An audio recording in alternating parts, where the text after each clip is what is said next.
অবশেষে আজ প্রকাশিত হলো মাধ্যমিক ও সমমানের পরীক্ষাসমূহের ফলাফল।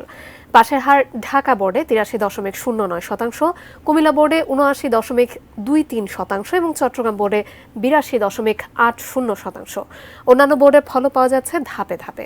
ঢাকায় জিপিএ ৫ পেয়েছে ৪৯,১৯০ জন শিক্ষার্থী। এবার সারা দেশে মোট ২০ লাখ শিক্ষার্থীর শিক্ষা জীবনের অন্যতম গুরুত্বপূর্ণ একটি ধাপ মাধ্যমিক ও সমমান পরীক্ষা। তাই ফলাফল ঘিরে উৎকণ্ঠা ও উদ্দীপনা শিক্ষার্থী ও অভিভাবকদের মধ্যে। কিভাবে সহজেই জানা যাবে পরীক্ষার ফলাফল, জানাচ্ছেন ইমতিয়াজ আলম। চলতি বছরের এসএসসি ও সমমানের পরীক্ষার ফলাফল ১২ মে রোববার প্রকাশিত হতে যাচ্ছে। সকাল ১০টায় গণভবনে মাধ্যমিক ও সমমান পরীক্ষার ফলাফল এবং ফলাফলের পরিসংখ্যান প্রধানমন্ত্রীর কাছে হস্তান্তর করা হবে। বেলা ১১টায় স্ব প্রতিষ্ঠান থেকে ও অনলাইনে একযোগে ফলাফল প্রকাশ করা হবে। দুপুর ১২:৩০টায় শিক্ষা মন্ত্রণালয়ে শিক্ষামন্ত্রী এসএসসি পরীক্ষার ফলাফলের বিস্তারিত তুলে ধরবেন।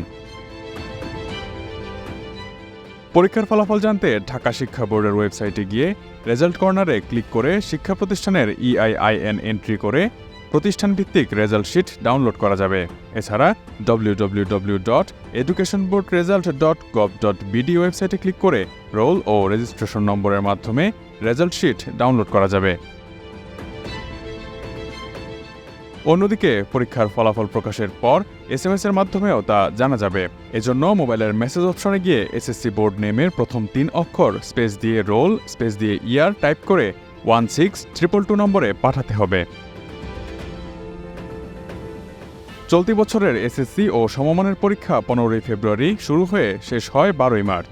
মোট ২০,২৪,১৯২ জন পরীক্ষার্থী এবারের পরীক্ষায় অংশ নেয়। সারা দেশের ৩,৭০০ কেন্দ্রে ২৯,৭৩৫টি শিক্ষা প্রতিষ্ঠানের শিক্ষার্থীরা এবারের পরীক্ষায় অংশ নেন।